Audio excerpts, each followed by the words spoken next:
Bem-vindos e bem-vindas ao novo webinário Medicina na Era Digital.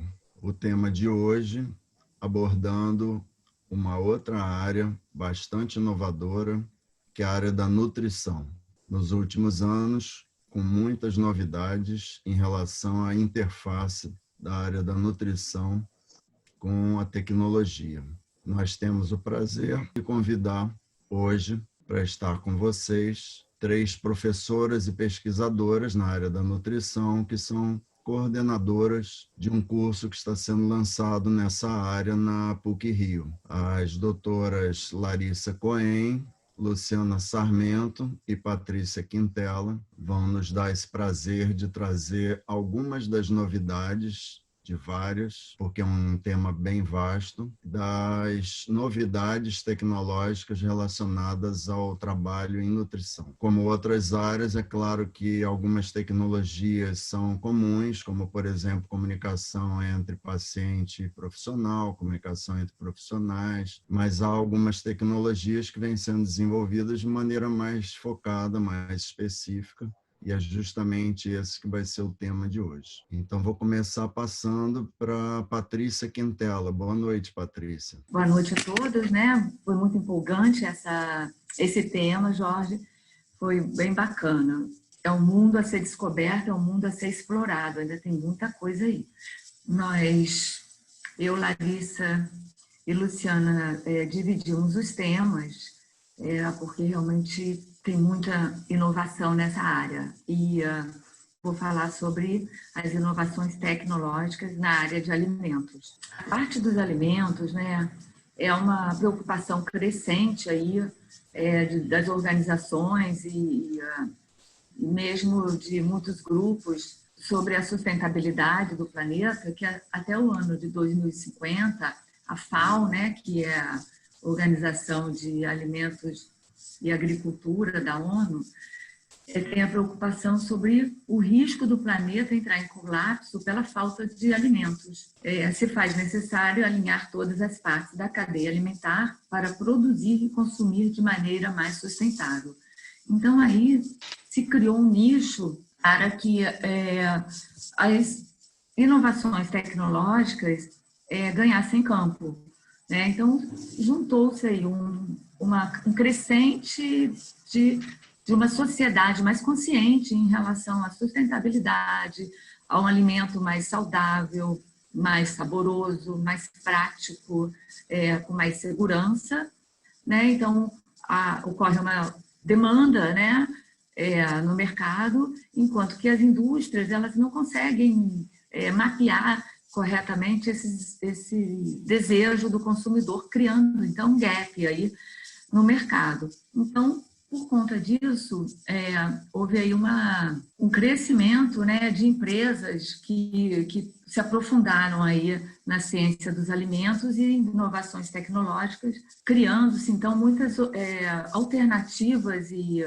inovações mesmo, né, em toda a cadeia de alimentos. Então, toda essa tecnologia toda, né, que juntou, então, modificando mesmo, né, toda a maneira de produzir o alimento, de vender, de consumir, servir, distribuir, reconfigurando, então, o universo de toda a cadeia alimentar, né?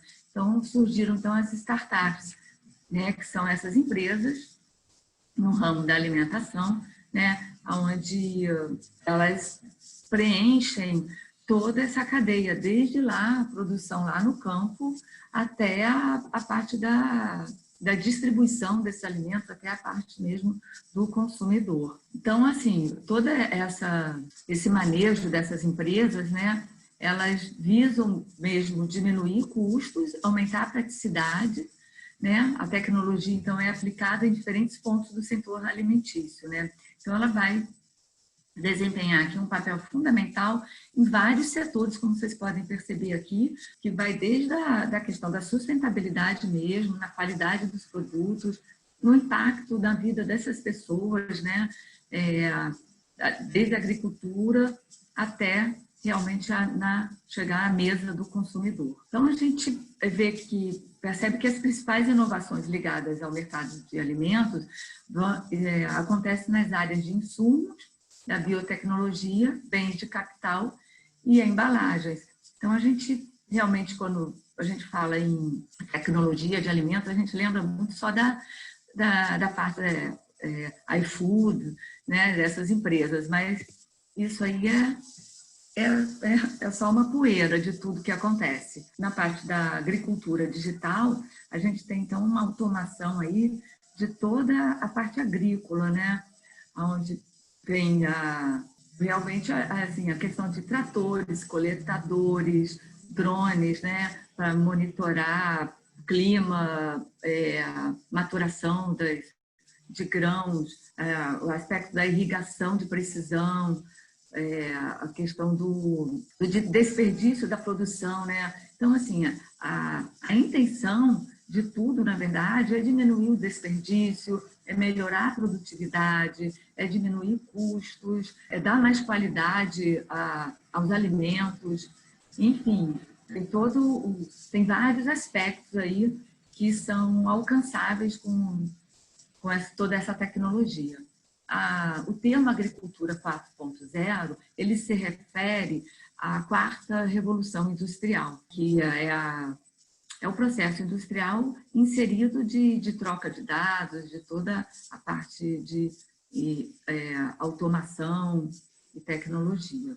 Então, assim, mas a grande queridinha aí das modificações tecnológicas em termos de alimentos é a proteína feita em laboratório, né? Esse é o grande boom do momento em termos de alimentos, né? Porque ela acaba ocupando aí uma questão importante, que é a questão ética de se comer ou não carnes, a questão da sustentabilidade, né?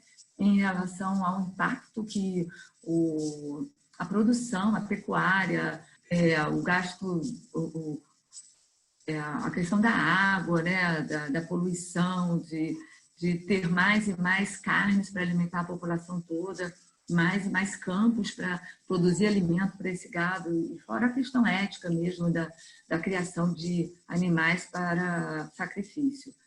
Então, realmente, essa é uma tendência que está ganhando muito terreno. O Brasil, ele está se colocando nessa situação. Esse ano foi lançada, então, a carne sintética aqui no Brasil. Mas isso já é uma realidade em países como os Estados Unidos e outros países da Europa estão mais avançados nessa pesquisa. Então, aqui a gente consegue já encontrar a Fazenda Futuro, carnes da Fazenda Futuro, em alguns supermercados. E ele é plant-based, né? Então, ele vai usar ingredientes ricos em proteína, né? Soja, ervilha, grãos de bico e outros nutrientes, como a beterraba, para dar o sabor. Então, ele usa tecnologia de ponta para produzir hambúrguer, carne moída, almôndega, linguiça. E a grande diferença dessa carne para aquele hambúrguer caseiro de leguminosas é que toda essa tecnologia ela foi feita para que essa carne seja muito similar à carne de vaca ou de porco, né? A carne que se deseja copiar e mimetizar. Né? Então, ela tem o sabor parecido, ela vai ter a textura parecida, suculência. Então, toda a pesquisa, ela vai para esse final, né? Para que a carne realmente seja muito idêntica. E isso aí vai atender as pessoas que não querem comer carne, não só pela questão ética ou sustentável, mas também, muitas vezes, a pessoa não pode comer carne, o organismo dela é incompatível com a carne. Então, nesse caso, esse tipo de carne aí já tem nas grandes redes assim, de fast food, né? Me parece que já tem McDonald's e Burger King também já fornece isso. Então, já é uma realidade até financeiramente mais acessível à população. Quanto à carne limpa, ela já é uma carne de laboratório e fabricada a partir de células-tronco, né? Essa ainda está as pesquisas estão em andamento, mas estão, assim, em andamento com bastante adiantamento, né? Então, a agricultura celular, como é chamada essa carne in vitro, né, ela vai preservar aqui o solo, a água, né, substituindo realmente a pecuária tradicional, né? Então, ela é feita da seguinte forma: precisa ainda de um animal vivo, é retirado um pedaço do tecido muscular desse animal, que, junto com o soro do crescimento fetal, retirado também de fêmeas prenhas, é colocado numa placa de PRET e vai para um bioreator. E também, essa carne também ela é acrescida, esse experimento também é acrescido dos nutrientes que se teria a carne, né? Porque a ideia é que a carne tenha todas as características nutricionais, físicas, químicas, biológicas de uma carne de verdade, né? Então, vai resultar na carne de verdade aqui.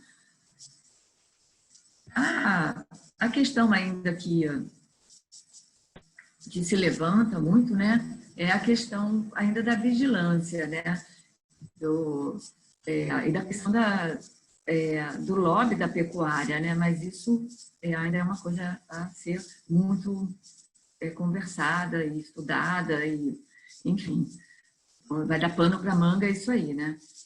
Tem outras marcas, né, que estão em franco crescimento, que são, por exemplo, a marca da maionese sem ovos, que já tem também nas redes de supermercado da Pão de Açúcar, se não me engano, da marca Notco, que é uma marca chilena que está fazendo maionese sem ovos. Tem outras também, vários outros países estão produzindo e incentivando essa pesquisa, né? Na Nova Zelândia, se produzindo leite e queijo a partir de proteínas fundamentais, como a caseína e o whey, né? A Memphis Meats, da americana, é a que está mais adiantada em todas essas pesquisas, né? No início, lá em 2003, me parece que foi feito o primeiro bife em laboratório. E esse bife, lá em 2003, né, já tem muitos anos atrás, custava $300 mil. Então, realmente foi bem inacessível e foi assim, uma ducha de água fria em relação a novas pesquisas e tal, ao andamento do processo. Mas, como não se pode parar, o mundo está cada vez mais populoso e isso precisa, então, ser realmente, precisa ganhar terreno. E agora, eles conseguiram, então, estar barateando esse processo, aumentando a produção. Ainda não está aqui no Brasil, mas já existe, parece que em alguns países, como os Estados Unidos, num precinho um pouco mais acessível. A carne de frango também em iscas, também já faz parte das linhas de pesquisa. E o bem interessante é o desenvolvimento também de peixes e carnes em extinção, né? Como alguns peixes, tem atum aí que está extinto, e tem essa americana Finless Foods está desenvolvendo até carne de mamute também, né? Então isso é bem interessante. E no Brasil tem a Biomimetic Solution, que desenvolve estruturas celulares a partir de polímeros vegetais. Nesse caso ela já produz aí para tecidos para cirurgias, né? E transplantes. Porém, está se aventurando aí também na parte dos alimentos. Bom, em termos de inovação, não se para por aí, né? A gente tem todas as inovações também dos aplicativos, né? Então, os aplicativos, eu trouxe alguns, porque são realmente muitos, mas a gente tem aplicativos aqui que eles ajudam aqui os produtores a darem preço nos seus produtos, né, de forma que aumente o lucro e eles saibam exatamente qual é o valor que eles têm, que eles podem também tá utilizando ali para estar incrementando o seu negócio. Tem também aplicativos que fazem uma pesquisa Na hora, né? Na hora que os clientes, eu já ia falar pacientes, os clientes estão no bar ou no restaurante em tempo real, né? Então, eles já minimizam ali as críticas nas redes sociais depois, já conseguem reverter algumas questões ali. Tem outros aplicativos que são bem interessantes, né? Que você já consegue perceber, como esse aqui, nessa tela também está hiper, mega inovadora, né? Mas não basta você ter um celular, você já consegue saber a geolocalização dos alimentos através de registros criptografados, rastreados, com certificações de inspeção. Isso já é uma realidade, principalmente em países países de primeiro mundo, né, que já fazem, que acompanham, no caso, pescados, né, porque os peixes estão com muita contaminação de microplásticos e também épocas de pesca, né, que não deve ser feito. Então, o consumidor consegue comprar um produto com muito mais segurança e sustentabilidade. Tem outros aplicativos também e aí aqui tem um monte, né, de outros aplicativos que você mira no alimento e já dá todo o valor nutricional e tal, entre muitos outros aplicativos. As embalagens também são fantásticas, né? Então, a gente tem embalagens aqui que, por exemplo, essa aqui da pera, que ela informa o grau de maturação da fruta. Então, através da coloração aqui de um sensor. Esse sensor, a embalagem está vedada, né? E ele modifica a cor de acordo com o gás da maturação emitido pela fruta. Quando ela está mais madura, ela vai ficando mais descolorada, esse sensor. Então, isso é muito bom para evitar o desperdício de alimentos, quando você quer comprar um alimento e quer usá-lo logo, quer usá-lo daqui a alguns dias. É bem interessante. Esse aqui também é um sensor que minimiza muitas perdas, né? Ele se refere, então, aqui à temperatura que esse alimento foi exposto. Então, quando você vai comprar o alimento e ele, durante o tempo todo de exposição, ele esteve numa temperatura ideal, ele vai se manter no tom mais escuro. Se, por acaso, ele tiver tido ali uma queda de temperatura, tivesse ficado exposto a uma temperatura que não é apropriada para a manutenção da integridade do produto, ele vai mudar a cor e assim o consumidor consegue ali, não só o consumidor, como o próprio fornecedor também consegue aí diminuir perdas, fazer esse controle melhor. Aqui na verdade, olha que legal, é uma garrafa d'água, só que dentro de uma bola de alga. Então, ao romper, você vai beber água e não vai ter o uso da garrafa plástica, de PET, coisas assim, sendo muito mais sustentável. Muitas dessas inovações aqui ainda estão em pesquisa, tá? Outras já estão saindo, então, mas olha só que legal, quanta coisa bacana. Né? Então, esse aqui é um óleo, normalmente é uma embalagem para óleo mesmo, tá? Mas ela é de alga, com uma camada de açúcar. Né? Então, quando você quebra assim, ela se desmancha, né? Na hora que entra em contato com o ar, se desmancha. Você tira o óleo de dentro e ela se desmancha. Aqui também é de alga, né? Então, como a gente pode perceber, as algas elas estão presentes muito em todas essas embalagens. São produtos para líquidos, refrigerados, e conforme o líquido vai sendo deglutido e diminuindo na embalagem, a embalagem também vai se reduzindo. Isso é fantástico, né? Então, ela diminui, some. Essa aqui é uma embalagem para grãos, e essa que eu não achei tão sustentável, não, porque ela é feita de cera de abelhas. Então, ela precisa ser descascada, mas ela é biodegradável. Essas embalagens aqui, elas informam, elas são biodegradáveis e elas informam a temperatura. Então, no momento que você coloca no forno, elas abrem quando alcançam a temperatura ideal para aquele alimento. Essa aqui também é uma embalagem à base de algas em que você faz a sua criação em casa, você planta seu brotos, né, para plantação de brotos. Então, é uma folha de alga com uma base também de agar-agar. Né? Então, você coloca as sementes crescem e você pode retirar uma fatia e ingerir a fatia aí na sua salada.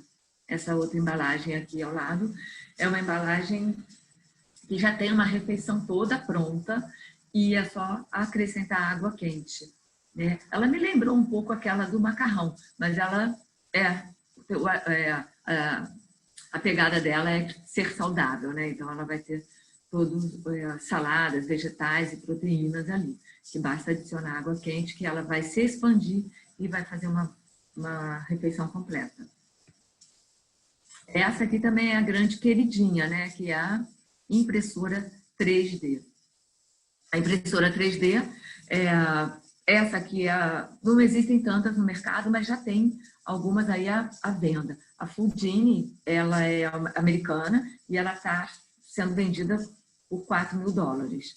E a diferença dessa para outras impressoras é que essa aqui você pode colocar os alimentos, os ingredientes que você quer e escolher o formato que você quer fazer. Né? Então, eu achei bacana isso aqui para você incentivar as crianças a comerem, né? Então, eu achei bacana que você pode botar espinafre e fazer qualquer outra coisa que você queira inserir na alimentação ali e fazer uma brincadeira, né? Ela é divertida, né? Mas existe também essa aqui, a JetJet, que é uma impressora mais para confeitaria, tá? Então, ela tem mais questões, fabrica mais, né? Produz mais doces e chocolates, açúcares, bolos. Então, aqui estão as tintas da impressora. Né? Um espetáculo, né? E essa aqui é uma outra impressora, né? Que é uma impressora da NASA, né? E ela tinha também essa pegada da alimentação do espaço, né? E ficou muito conhecida pelas pizzas dela. Né? Então, na impressora é colocado os ingredientes e ela, então, forma aí a massa que ela quer. Tem muitas outras novidades tecnológicas no mercado, mas a intenção aqui foi realmente trazer o que a gente tem mais de novidade, aí, o que está acontecendo no mercado. Algumas estão acontecendo agora, outras estão em projeto e outras estão em estudo, mas é um mercado crescente e, segundo pesquisas, o Brasil, acompanhando toda a caminhada americana em relação a isso, o Brasil é que isso realmente estoure a partir de 2022. Tá? Então, tem muita coisa aí ainda a ser feita, né? Tem, inclusive, sistemas que estão reunindo todas essas startups para que assim, essa informação esteja toda contida dentro de uma outra empresa. Então, já tem umas 2 ou 3 brasileiras que já estão fazendo esse movimento e cadastrando as startups em seu sistema para que tenha assim, um grande banco de dados sobre isso. Então, quem quiser aí estar investindo nisso, tem caminho, tem muita coisa para fazer. Patrícia, realmente impressionante, né? É impressionante, né, a atividade humana, né? Assim, em tantos campos, né? E a extensão de quantas inovações tecnológicas existem, né? Ao longo, como você falou, de toda a cadeia alimentar, né? E isso que você falou é apenas um resumo, né? Mas um resumo que impressiona, né? Assim, sem ser um trocadilho, literalmente tem para todos os gostos, né? Isso mesmo, é um grande nicho aí do mercado. Depois nós voltamos aos pontos que você trouxe e vamos passar então agora para a Luciana Sarmento para trazer outras novidades tecnológicas. Luciana? Olá, boa noite para todos. Parabéns, Patrícia.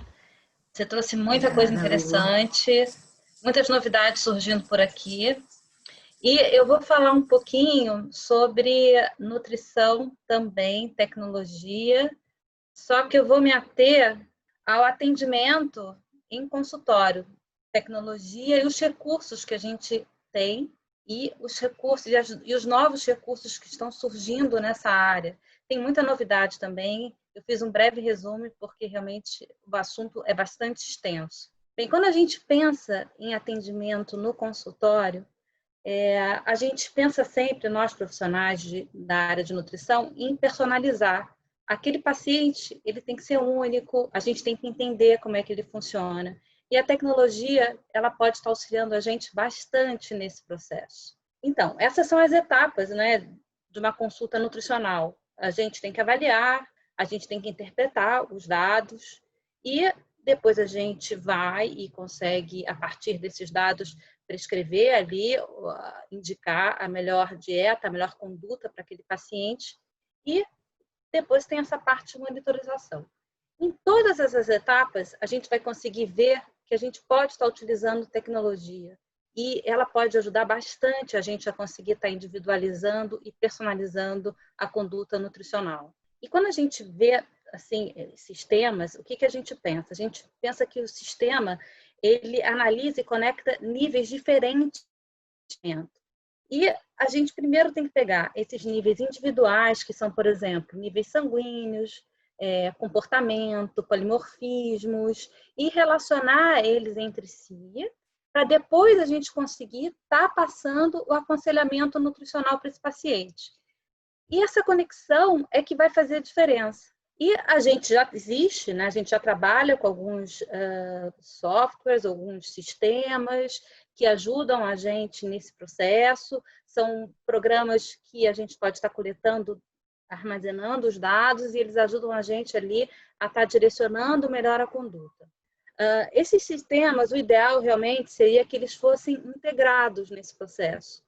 A gente ainda não tem aqui no Brasil, mas em alguns países isso já acontece, como, por exemplo, a Academia de Nutrição e Dietética, ela já trabalha com um sistema integrado, que realmente faz toda a diferença, porque você consegue ter dados coletados de outras consultas, de exames, e fica tudo ali armazenado. Então, quando você pega esse paciente, você já tem mais recurso para poder estar conseguindo individualizar a conduta e conseguir estar passando para ele aquilo que ele realmente precisa. E o que a gente viu agora, né, nessa época agora de coronavírus, o crescimento da telemedicina. E confesso a vocês que, a princípio, eu fiquei um pouco com o pé atrás, achei que não fosse possível, mas me surpreendi, vi que realmente é uma realidade que veio para ficar e que está ajudando bastante todo o processo. Pacientes que às vezes não conseguiam ir com muita frequência no consultório, a gente consegue encontrar com eles com mais frequência, semanalmente, enfim. É uma grande revolução. Só que o que eu percebo, e eu acho que a maioria dos profissionais percebe, é que a maior dificuldade que a gente tem é em relação à avaliação antropométrica, ou seja, avaliação da quantidade de gordura, de massa muscular, peso. A gente não consegue estar aferindo isso, porque a gente não tem como pegar o paciente, está vendo ele, né? Afinal de contas, ele está em outro local. Só que, no futuro, eu acredito que os hologramas eles vão poder estar ali preenchendo essa lacuna.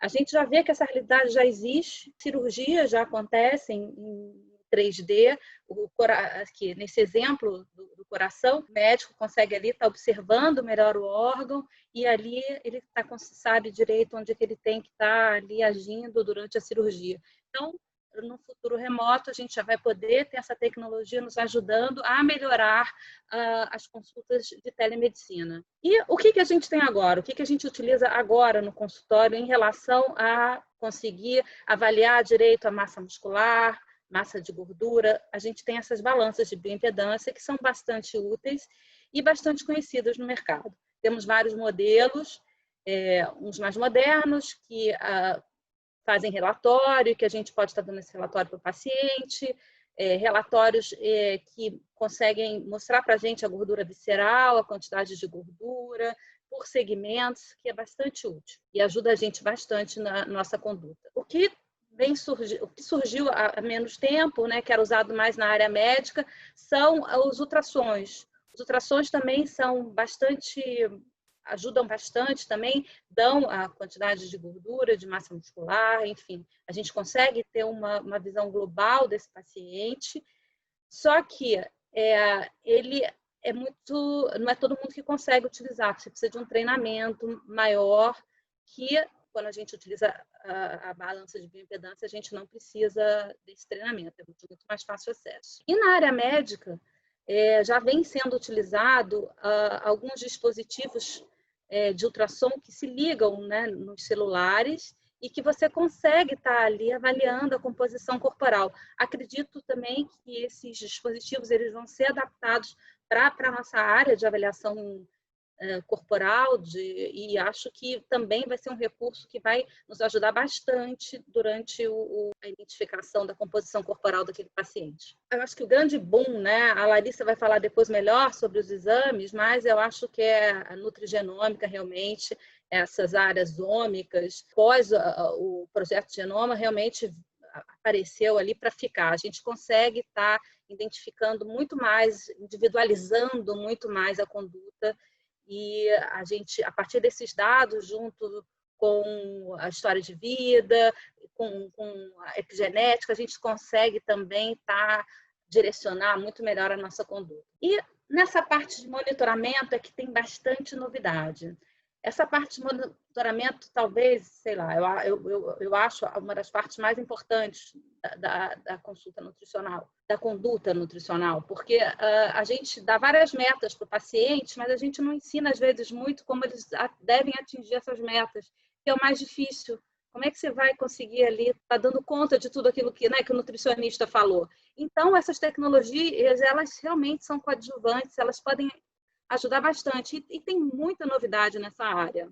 Os smartphones, a gente sempre está com eles próximo, então a gente consegue estar ali podendo, tem vários aplicativos diferentes, tem aplicativos que você consegue estar calculando a quantidade de calorias que você está ingerindo, você digita, tem outros que sugerem dietas, sugerem receitas, tem grupos, tem alguns que você pode participar de grupos e que esses grupos ajudam você a estar trocando ali informações que estão surgindo ou que motivam o paciente a conseguir dar conta de todo esse processo. Um programa também que é bem interessante, que foi feito para quem tem que passar por hemodiálise, é um programinha também de celular, ainda é um protótipo, em que você coloca ali o alimento que você consumiu e depois ele dá uma avaliação da quantidade de água, de potássio, de sódio, de fósforo,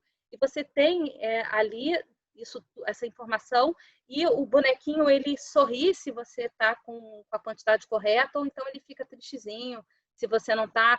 E é uma excelente ferramenta para esse tipo, para essas dietas que são dietas mais restritas, em que você realmente tem que ter um monitoramento mais de perto.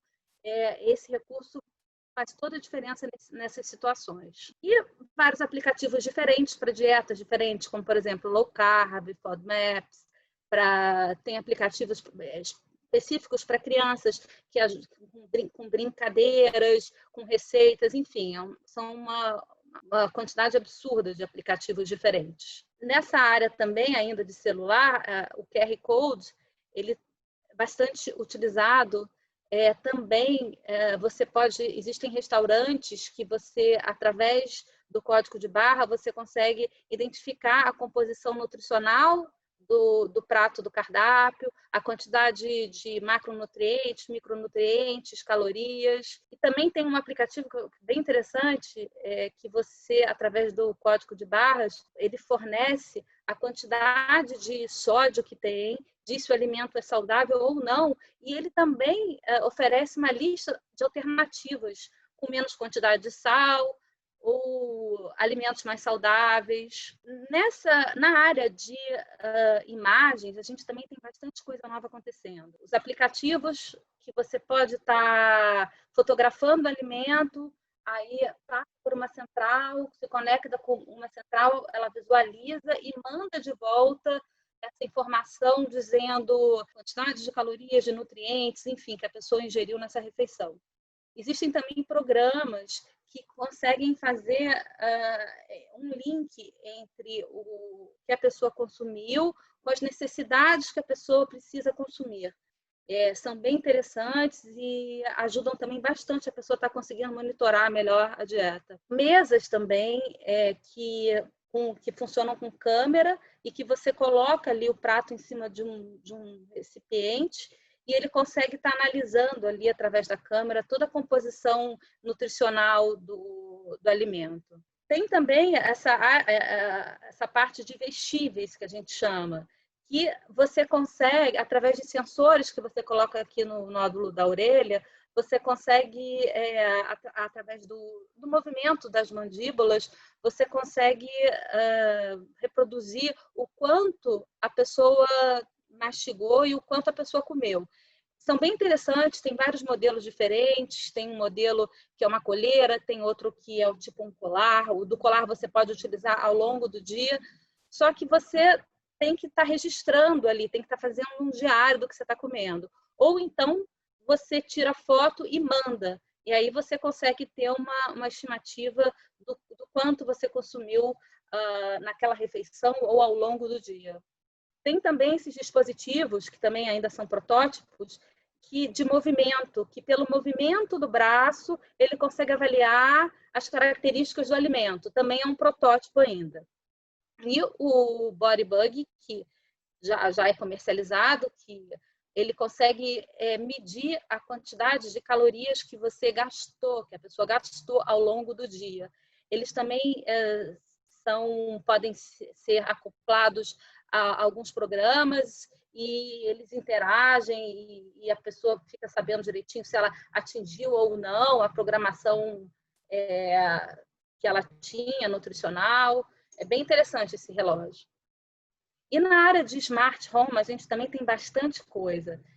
Tem essas geladeiras, que são geladeiras inteligentes, que elas medem a temperatura do alimento, a umidade, elas sugerem cardápios saudáveis em cima do que tem na geladeira, elas analisam como é que está a dieta familiar, enfim, bem interessante mesmo. Temos também os micro-ondas, que você coloca o prato no micro-ondas e ele analisa ali a composição da refeição. E a gente também tem uma outra tipo de tecnologia que a gente chama de internet das coisas, que também vem crescendo bastante. Tem esse protótipo dessa colher, que é bem legal, que você consegue analisar o que há na comida em cima do utensílio. Temos as facas também, que essas facas elas têm um pequeno sensor, um pequeno microfone, que através do barulho ela consegue analisar qual alimento que ela está cortando e quais a composição nutricional desse alimento. Tem também os garfos, colheres, que são utensílios muito interessantes para pacientes que às vezes comem muito rápido e não conseguem controlar a velocidade da ingestão. Esses utensílios, você coloca eles na boca, se você está comendo rápido, ele treme para você comer mais devagar. E no final da refeição, ele acende uma luz verde ou uma luz vermelha. Se você tiver comido devagar, ele acende uma luz verde. Se você tiver comido rápido, vermelha. E vários programas que a gente tem, uma infinidade deles, que são de mais difícil manuseio, não é todo mundo que consegue muito, não é todo paciente consegue interagir muito bem, a pessoa precisa realmente ter mais desenvoltura, mas esses programas também podem estar auxiliando ali no monitoramento da conduta alimentar. E outras tecnologias também que existem são jogos, existem vários jogos para crianças, sites para mães que às vezes os filhos têm dificuldade em se alimentar, esses sites podem estar orientando melhor essas mães nesse sentido. Enfim, é uma infinidade de sites e de jogos que existem que podem também estar auxiliando nesse sentido. E reuniões motivacionais é uma coisa que vem acontecendo bastante também agora e que é bem interessante. A gente pode pegar grupos específicos, por exemplo, bariátricos ou pessoas com objetivo de perda de peso, e nesses grupos as pessoas conseguem se motivar, trocar experiências. Isso também tem ajudado bastante os pacientes a conseguirem se adequar melhor às condutas. E o que a gente espera para o futuro, né? Que isso tudo se conecte, que a gente, essa ideia até já existe, que a gente tem uma pessoa ali, os dados genéticos dela, e a pessoa consegue estar ali monitorando tudo, pressão, os dados sanguíneos pelo celular, e que isso a pessoa ela vai no restaurante e essa central dá as informações nutricionais das comidas desse restaurante, aconselha ela qual prato escolher. No supermercado, essa central também ela consegue estar ajudando a pessoa ali a escolher a melhor comida para ela comprar no delivery, enfim. Você também está conseguindo produzir uma comida adequada, com paladar bom, através dessas impressoras 3D.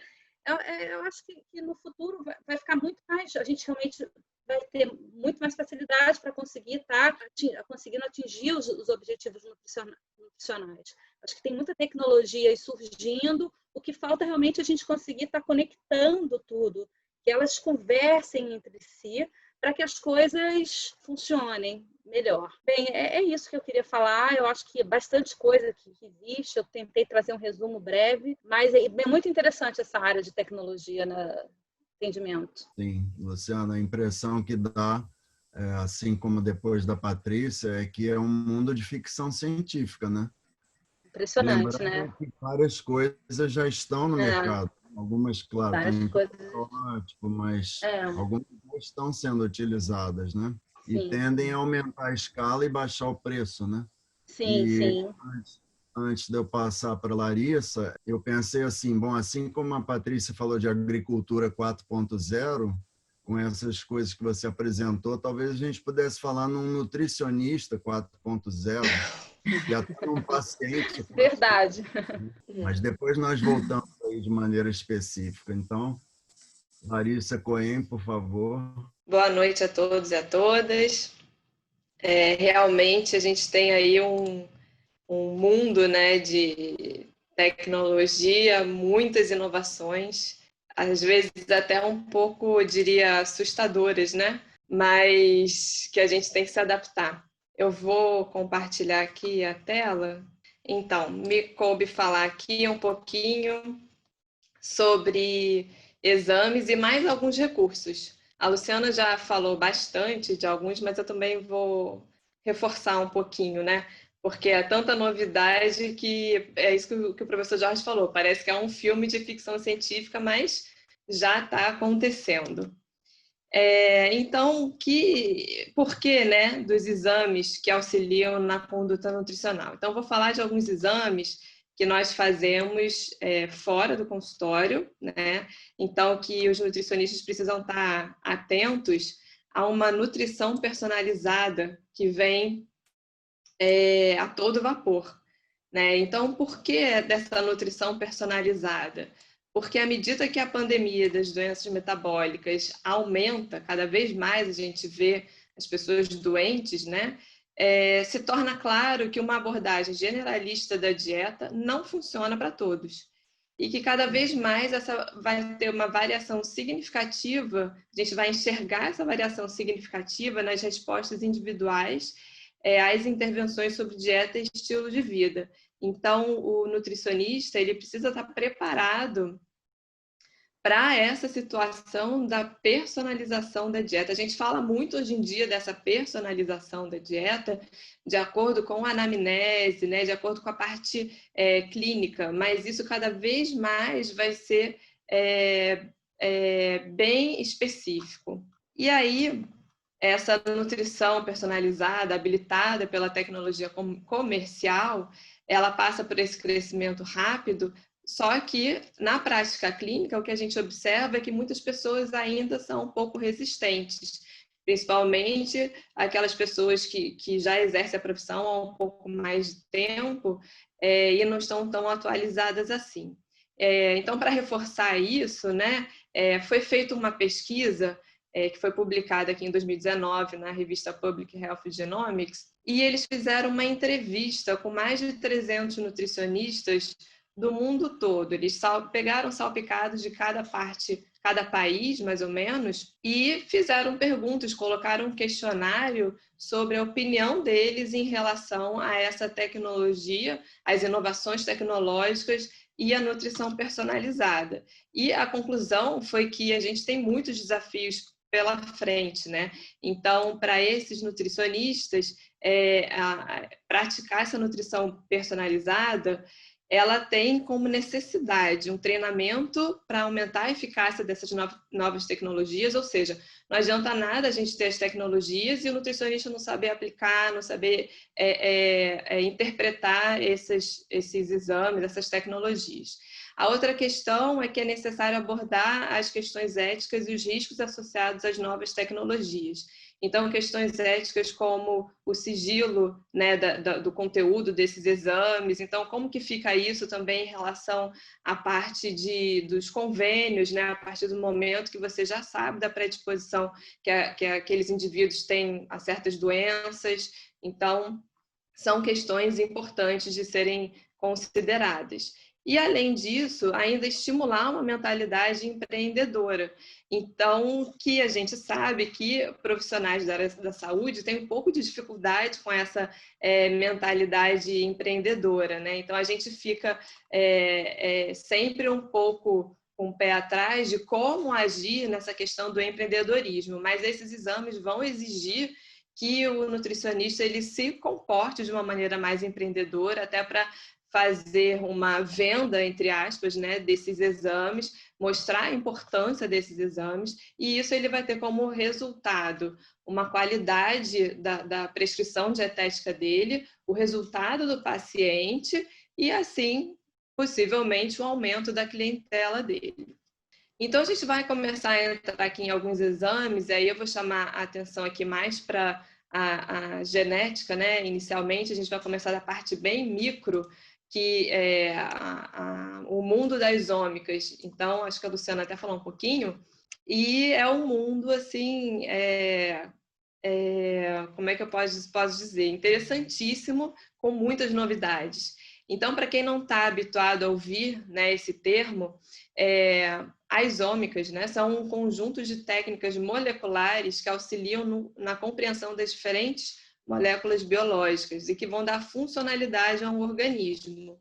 E nós temos como as principais a genômica, todo mundo já conhece, já é mais antigo, então ela estuda o genoma, o conjunto de todos os genes de um determinado organismo, passando aí para o transcriptômica, que estuda as moléculas de RNA que determinam quais genes são expressos, passando pela proteômica, que estuda as proteínas, moléculas com funções reparadoras e construtoras, a metabolômica, que estuda os metabólitos e as moléculas produzidas pelo metabolismo celular. Então, muitas dessas técnicas são bem específicas ainda, com uso bem específico em laboratório, em pesquisa básica, mas a gente já tem alguns exames que já estão na nossa rotina. E aí, por exemplo, eu vou falar agora do sequenciamento do microbioma intestinal. Então, é uma técnica chamada Whole Genome Shotgun, então, ou WGSS, e que cada vez mais a gente vê aí como que existe essa sugestão da interação do microbioma intestinal com a dieta e o ambiente, né? Como que isso está envolvido na causa de doenças crônicas. E cada vez mais a gente vê essas pesquisas envolvendo a microbiota. Hoje em dia a gente fala até mais o microbioma, entrando aí num termo que se refere até mais a um ecossistema, uma sociedade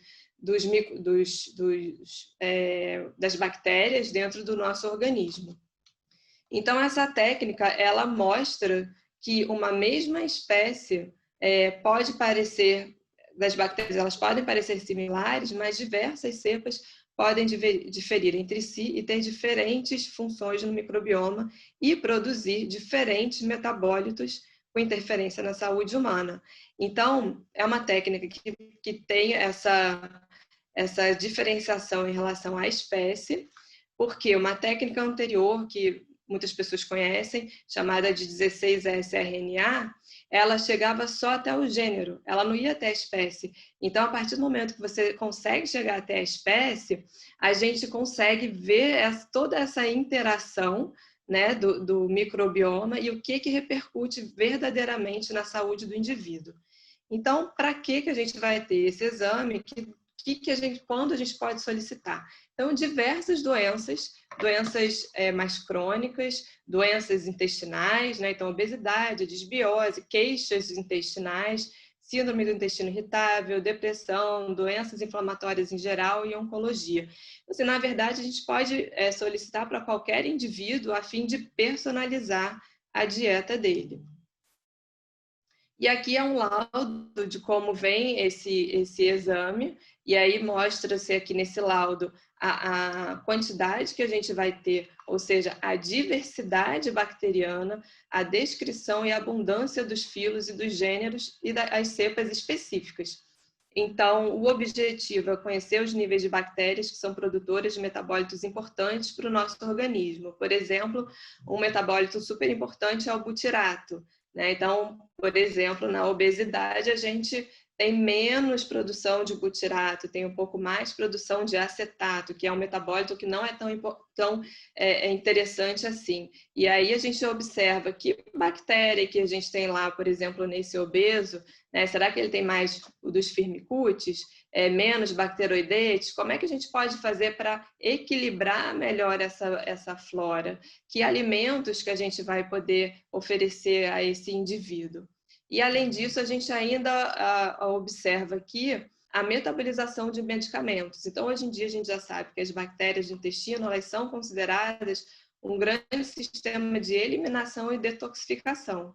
Isso aqui é bem interessante na área da oncologia. Então, a gente pode estar adequando um quimioterápico, os médicos, né, podem estar adequando um quimioterápico a esse paciente também de acordo com esse exame. E os nutricionistas vão ter como conduta, após receber o resultado desse exame, então, modular positivamente a dieta do indivíduo com alimentos e suplementos prebióticos ou probióticos, trazendo uma qualidade de vida muito superior, né, àquela que a gente faria uma dieta, entre aspas, no escuro, sem conhecer esse metabolismo das bactérias dentro do organismo da pessoa. Então, assim, é um exame bem interessante, já está sendo realizado, né? Outro exame também bastante divulgado, bem vendido, digamos assim, é o teste genético para nutrição personalizada. Então, assim, através das informações contidas no DNA, como que o nosso corpo reage a certos nutrientes? E aí a gente vai receber uma série de respostas nesse teste. Se o nutricionista ele não estiver capacitado a interpretar, ele vai ficar perdido, apesar de que muitas empresas já estão trazendo respostas prontas, né, para cada tipo de resultado, para que o próprio indivíduo saiba interpretar.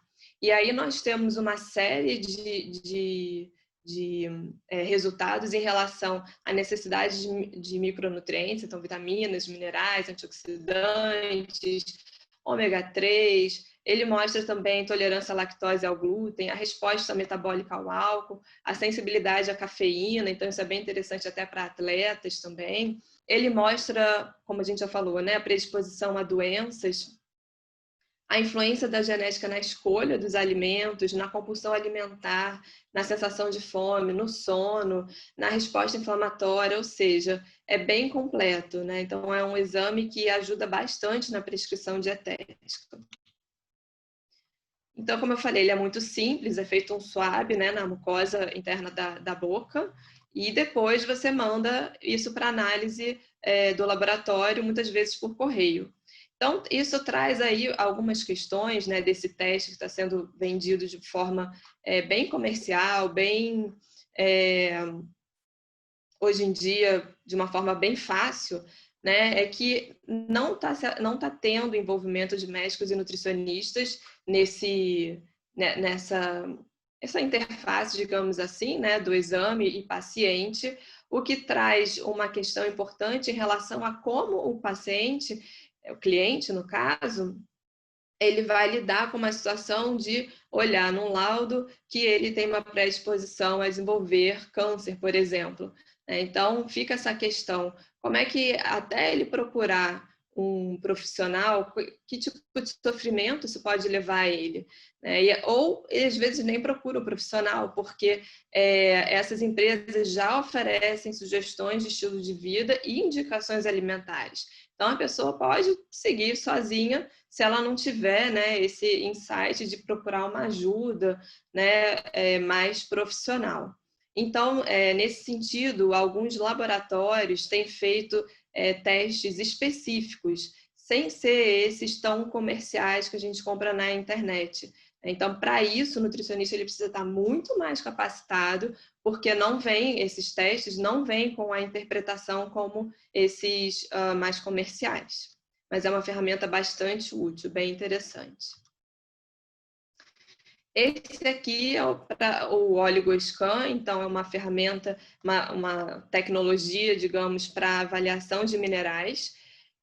Antigamente existia o mineralograma a partir do fio de cabelo, e hoje a gente vê que essa tecnologia baseada na espectrofotometria, ela também traz para a gente uma enumeração de minerais, vitaminas também, e mostra principalmente deficiências e excessos, e traz também os metais pesados.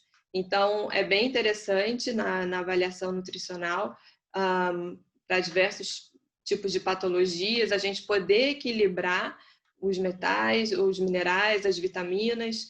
Então, é uma ferramenta bem interessante. A espectrofotometria é uma tecnologia bem reconhecida, né? E esse exame ele é pouco ainda distribuído, apesar de que muitos consultórios médicos e de nutrição, alguns, né, existem, possuem essa tecnologia. Agora, saindo um pouco do mundo micro, né, vamos para um pouco mundo mais macro, externo, que, dando continuidade ao que a Luciana já falou, em termos de consultório, dando continuidade à avaliação da composição corporal. Então, a gente tem aqui a avaliação feita pelo DEXA. Então, é uma tecnologia de raio-x de dupla energia, e ela é muito específica para avaliação de composição corporal, porque ela vai fazendo análises transversais do corpo inteiro em intervalos de 1 centímetro da cabeça aos pés. Então, ela é super interessante para quantificar a massa muscular, a massa óssea, massa gorda, percentual de gordura, percentual de massa muscular e gordura visceral. Então, principalmente na obesidade, cirurgia bariátrica, câncer, na sarcopenia, ou seja, em idosos também é bem interessante de fazer essa avaliação. Anorexia, atletas que querem observar a composição corporal para relacionar com a sua performance.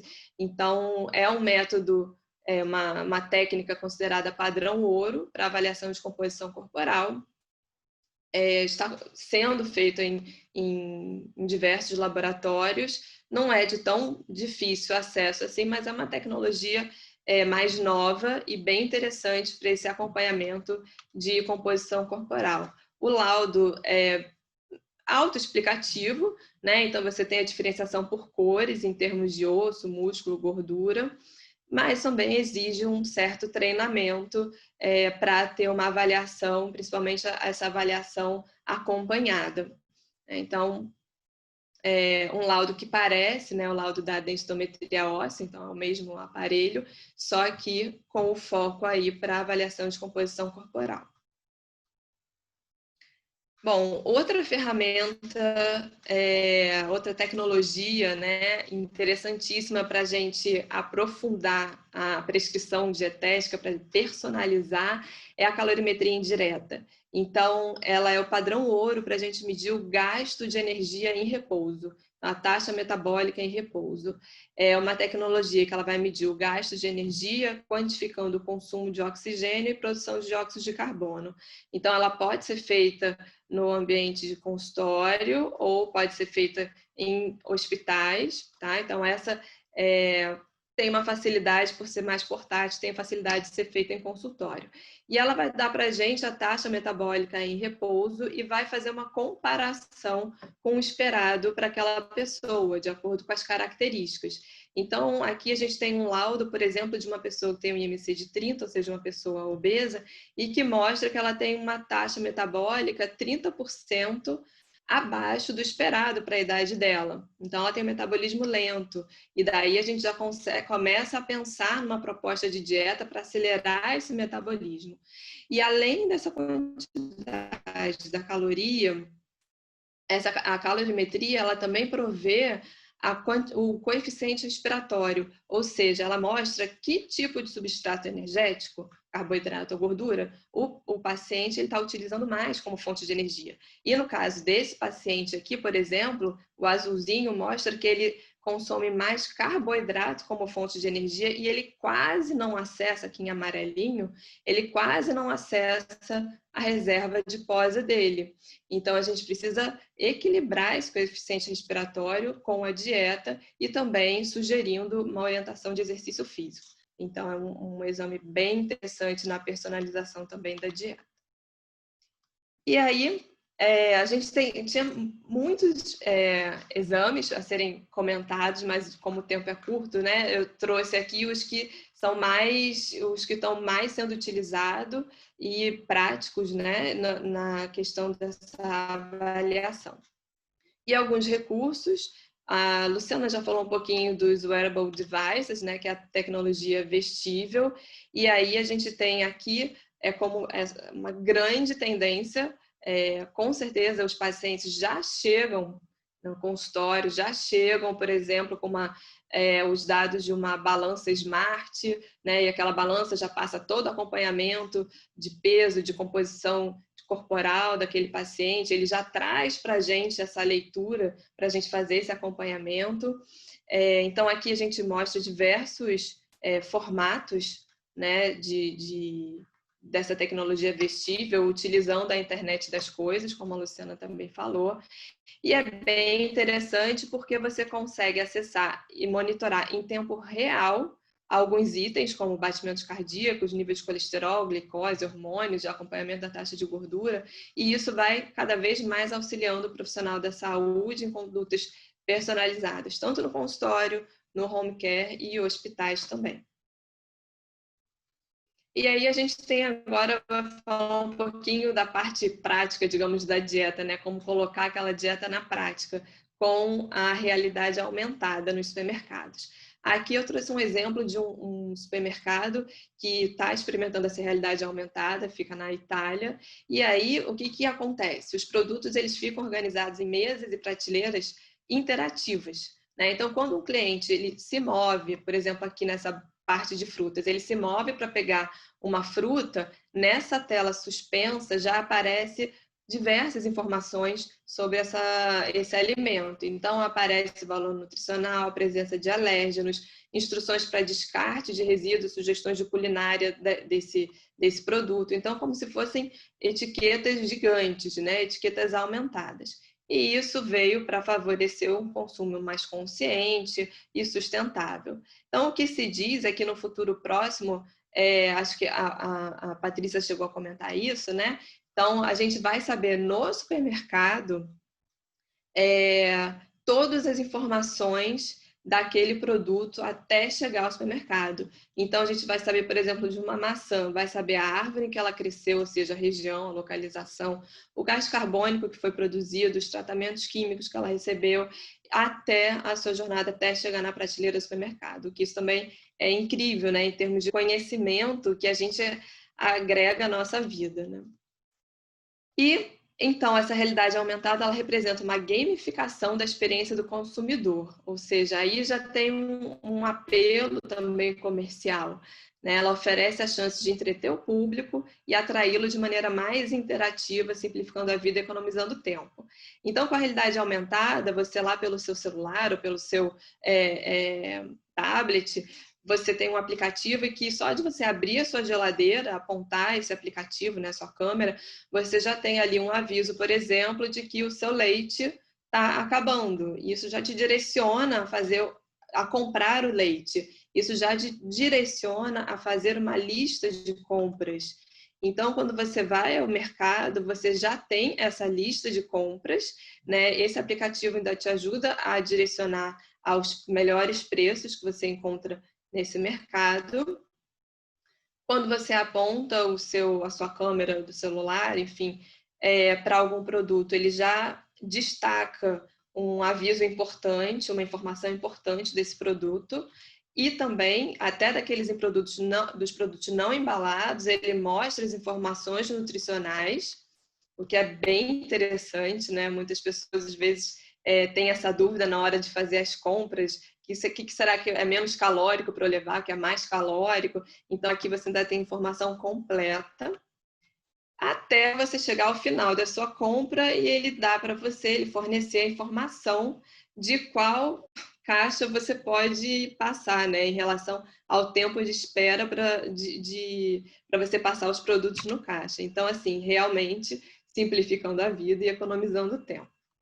Então, essas interfaces digitais na área da saúde só trazem cada vez mais conexão da saúde. Então, a gente tem aí diversos itens, smartphones, aplicativos, sensores, microchips, os dispositivos sem fios. Então, tudo interligado pela internet, trazendo informações cada vez maiores para o profissional, podendo ser feita essa troca de informações por meio da telesaúde. Enfim, é um mundo muito extenso, né? E os benefícios são para melhorar a adesão do tratamento, redução de custos, tanto para o paciente quanto para o sistema de saúde e até mesmo para o profissional, melhorar a qualidade do atendimento e personalizar o atendimento, que é basicamente um grande foco aí do que a gente vê em relação a essas tecnologias.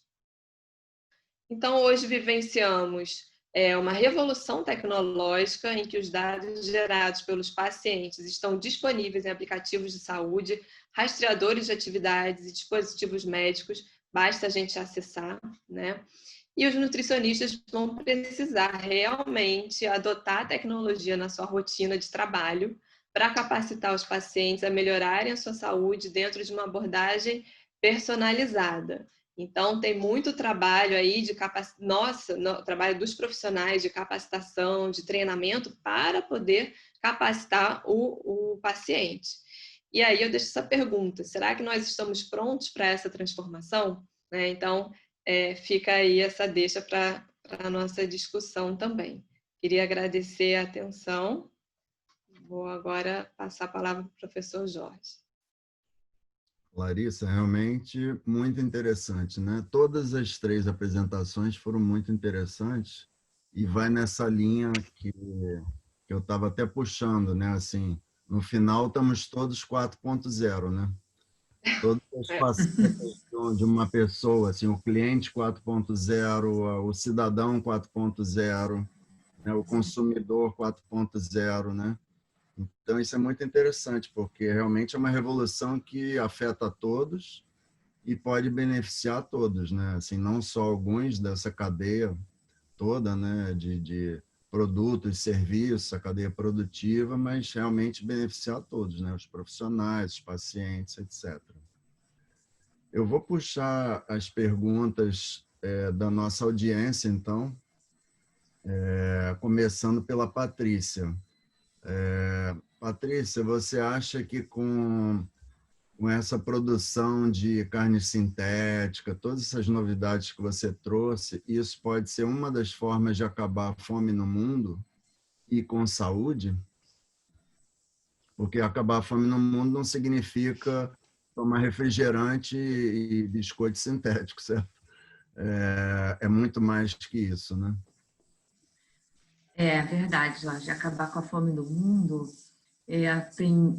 acho que tem outros fatores envolvidos aí, né? A gente tem empresas gigantescas, um lobby absurdo, porque, na verdade, a fome existe no mundo, sim, muita, mas existe muito alimento para todos, só é muito mal distribuído. Né? Mas a questão da carne, pelo menos a gente melhora a qualidade de vida de todo o planeta quando a gente diminuir a produção de pecuária, a gente vai diminuir aí o desmatamento, área para pastos, e eu estou no ar ainda, não estou? Acho que o Jorge... Aí eu acho que a gente melhora aí um pouco da sustentabilidade do planeta. Mas... E eu acho que também... assim, de acordo com a FAO, né, a gente vai ter aí, não é nem só a FAO, não, né,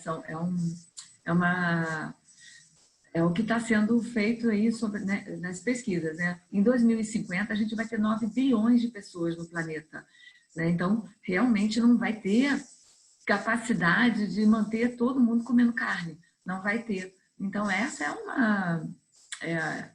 pode ser uma solução, né? Nem que seja para a gente poder fazer uma distribuição de carne mais ética, né? De uma forma mais ética. Com certeza, e com um custo de produção bem diferente, né? Sim, pois é, exatamente, ainda tem isso. Pelo que você tem estudado, essa carne, esses novos tipos de carne realmente são saborosas, assim, atingem os objetivos em termos de paladar, de paladar, né? Né? Com certeza. Pois é, quando a gente vai analisar mesmo, vai olhar ali no rótulo os ingredientes, pelo menos a gente tem no mercado por aqui, ela tem uma quantidade de ingredientes muito grande, né? E é lógico, ela não é uma carne processada, né? Então, e por conta disso, a questão de ser saudável, né? Vai contra a isso, né? Quanto mais processado é um alimento, menos saudável a gente acha que ele é, né? Então, assim, para ser avaliado isso, né? Porque realmente ele tem muitos ingredientes, essa carne. O sabor é saboroso, né? Eu já provei e se assemelha bastante. Mas quando a pessoa também não gosta de comer carne, né? Então ela não vai querer comer nem essa, né? Não, com certeza. Luciana, você falou em várias coisas, é claro, mas você falou de um casamento bastante promissor, né? Que é a união dos vestíveis com a internet das coisas, né? Um dos pontos que eu pensei foi assim, entre várias coisas, ajuda a pessoa a não ficar digitando tudo, né? Tudo bem. Porque os vestíveis já, entre aspas, digitam por você, né? Coleta informação, coleta os dados, já enviam. Né? Isso pode ajudar muito os profissionais, né? Assim, porque esses dados podem ser enviados para os profissionais, né? Os dados, por exemplo, dos pacientes, né? Podem ser enviados em tempo real até, e ao longo de um tempo, né? Não precisa fazer relatório diário, pelo menos em grande parte isso facilita. O que você acha? Bem, eu acho que essa tecnologia ela vem ajudar bastante a nós profissionais da nutrição, mas principalmente aos pacientes, porque eles também precisam se dar conta do que eles estão comendo, eles também precisam ter um monitoramento diário. Isso faz toda a diferença, porque a gente não está todo momento ali perto deles. E com esses recursos, eles têm a possibilidade de, no dia a dia, conseguirem controlar melhor e conseguirem atingir melhor os objetivos deles, as metas. Ou seja, não só aumenta a eficácia, né, do plano, do tratamento, mas também dá mais autonomia, né? E eu acho que esse é o grande diferencial, porque o que eu percebo muito no consultório é que você prescreve, né, uma orientação nutricional para aquele paciente e às vezes ele fica um pouco confuso, ele não sabe muito como conseguir gerenciar e dar conta daquele processo. E esses recursos, eles podem estar ali no dia a dia, a gente não tem a possibilidade de estar todos os dias com o paciente, conversando e trocando, mas esses recursos sim, Então, eu acho que no dia a dia eles podem estar auxiliando ali muito nesse processo, muito. Acho que é o grande diferencial. Muito bom. Larissa, você tocou em alguns pontos bastante importantes, né? Fruto das pesquisas que vêm sendo feitas. Um dos pontos é o treinamento constante, né? Porque com essa, vamos dizer, inundação de tecnologias, né? Claro que algumas vão continuar, outras vão ser substituídas, mas é um aumento cada vez maior. É necessário que os profissionais estejam se atualizando e aprendendo a utilizar, né? Assim, a utilizar o aparelho, a tecnologia, interpretar os resultados e também integrar isso dentro do que já fazem, né? Que também é um grande desafio, né? Porque a nova tecnologia não substitui tudo, muito pelo contrário, ela agrega, né? Exatamente. Então, assim, além de toda a bagagem que a gente já tem que ter do conhecimento do profissional mesmo, né, conhecimento técnico, o básico, né, a gente realmente precisa estar se atualizando a todo instante, porque essas tecnologias, elas surgem uma a cada semana, mais ou menos, né? Então, é uma coisa que, para o profissional, eu acho que até traz uma certa até sobrecarga nessa questão do treinamento constante, mas é importante na medida que o próprio paciente já chega com essa demanda.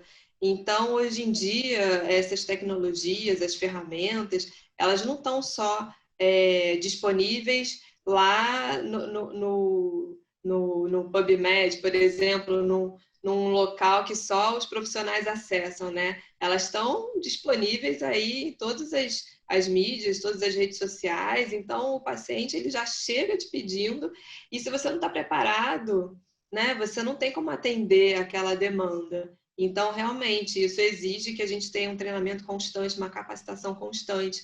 E o que eu li bastante também foi em relação a essa questão ética, né? Então, de como a gente também preservar esse sigilo do conteúdo, dos resultados, como você também saber gerenciar, no caso, esses resultados junto ao paciente, porque muitas vezes podem ser, falando aí dos testes genéticos, né? Muitas vezes podem ser resultados que o paciente não está preparado para receber. Então, é importante que a gente tenha um preparo além do técnico, né? Um preparo para ajudar também aí um pouco no emocional. Claro que a gente vai direcionar para os profissionais capacitados, né, da equipe, psicólogos, etc. Mas o primeiro impacto, o nutricionista, no caso, acaba recebendo. Você trouxe esse ponto bastante importante das implicações éticas, que são muitas, né? E Muitas. como você está falando, né? No mínimo, o profissional tem que se atualizar não só tecnicamente, como nos aspectos éticos e também na forma de se comunicar com o paciente, né? Uhum. Como informar, que impacto isso pode ter, né? Como receber essas demandas, né? Como filtrar também, né? Isso que você falou, o paciente vem pedindo uma tecnologia, mas até que ponto isso é uma novidade que ele viu na Uhum. internet e que não é bem assim, né? Que o É, profissional precisa também ter esse papel, né? E tem muita isso. coisa para ser desenvolvida no aspecto ético, né? Muitos itens, muita coisa. Em relação ao próprio paciente, ao profissional, a essa questão dos convênios de saúde, tem um mundo inteiro aí para ser discutido, aprofundado, né? Tá tudo muito no começo. E que de uma maneira cíclica cai de novo na questão do treinamento, né? Da questão Uhum. do conhecimento, da educação, né? Constante, Sim, né? Em todas essas sim, vertentes. constante.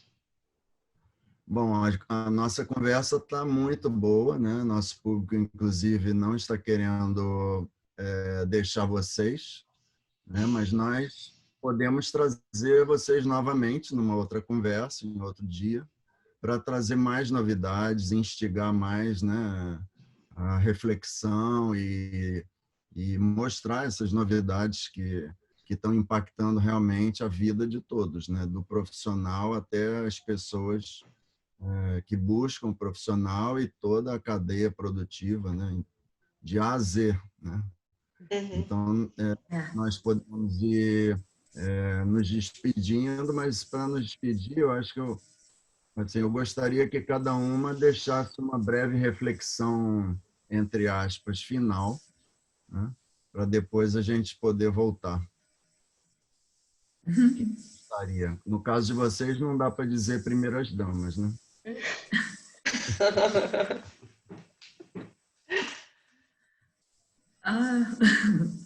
Difícil, hein? Uma reflexão, Bom, assim, de tudo que vocês levantaram e estudam, né? Assim, uma reflexão, né, para deixar para o nosso público. Posso falar, então? Fala. Eu acho que, assim, são muitas transformações, a gente realmente tem que estar muito tranquilo de receber e estar atento a essas transformações. Eu acho que são informações, tecnologias, inovações que com certeza tem muito a agregar ao tratamento do paciente, à qualidade de vida, mas acho que também a gente tem que ter um cuidado e também em não expor o paciente a tantas informações. Às vezes, algumas informações que não precisam ser tão expostas ou que não precisam ser tão superdimensionadas. Então, eu acho que também a gente está vivenciando hoje um momento de uma exposição absurda a muitas informações e que a gente realmente tem que filtrar isso e também passar esse conceito de uma forma tranquila para o paciente, né? E para que ele também não se desespere, porque já é tanta transformação, você modificar a alimentação, hábitos de vida, e aí a gente ainda agrega essa quantidade de necessidades, entre aspas, para personalizar a dieta, né? Então, até que ponto isso vale a pena? Para qual tipo de paciente que isso vale a pena? De repente, um idoso vai valer a pena? Não sei. Um jovenzinho de 18, 17 anos, eu acho que possivelmente. Então, a gente tem que ter esse jogo de cintura. Acho que é uma reflexão. Não, perfeito o que você falou. Muito bom. Agora, exatamente, né? em cima do que você falou, Larissa, eu penso que essas tecnologias, você tem que ter uma sensibilidade profissional para poder saber qual recurso tecnológico você vai estar indicando ali para aquele determinado paciente, para realmente não acontecer essa confusão que você falou agora. E realmente são muitos recursos, e se você resolver fazer tudo de uma vez só, ou então oferecer tudo de uma vez, isso vai gerar confiança, vai gerar confusão, sim. E o paciente, em vez de você estar ajudando ele, você vai estar atrapalhando. Eu acho que saber usar a tecnologia é uma outra história, né? A gente tem que saber também como usar esses recursos. Uma simples ida ao mercado pode fazer alguém até surtar, né? Porque assim, essa demanda toda por uma tecnologia é muito das gerações novas, né? Gerações passadas, eles têm mais dificuldade de lidar com isso. Então, como vocês mesmos estão falando, pode assustar, né? E o simples comprar uma abobrinha pode se transformar num momento de muita tensão. Pode virar um abacaxi, né, Patrícia? Pode virar um abacaxi. Literalmente. Bom, queria agradecer mais uma vez a contribuição valiosíssima de vocês e nos despedir. Até uma próxima, na verdade. Jorge, só queria deixar um cumprimento Sim, meu. Claro. Por favor. Jorge. Não. Sim, pode falar, pode falar. É só para deixar um abraço aí para todos, agradecer, que foi muito bom, foi muito legal. Eu acho que a minha esperança de que essa coisa aconteça no próximo ano a gente resolve. Tá bom? Um abraço grande para todos e boa noite. Obrigada, Abraço professor. grande. Boa noite, obrigada. Obrigada, professor Beijo Hilton. para todos. Boa Boa noite, parabéns, Boa obrigada, noite, tá? meninas. Boa noite, Obrigada. Jorge. Boa noite a todos. Obrigada. Obrigada. Obrigada Até uma a todos que próxima. participaram. Até uma aí. próxima.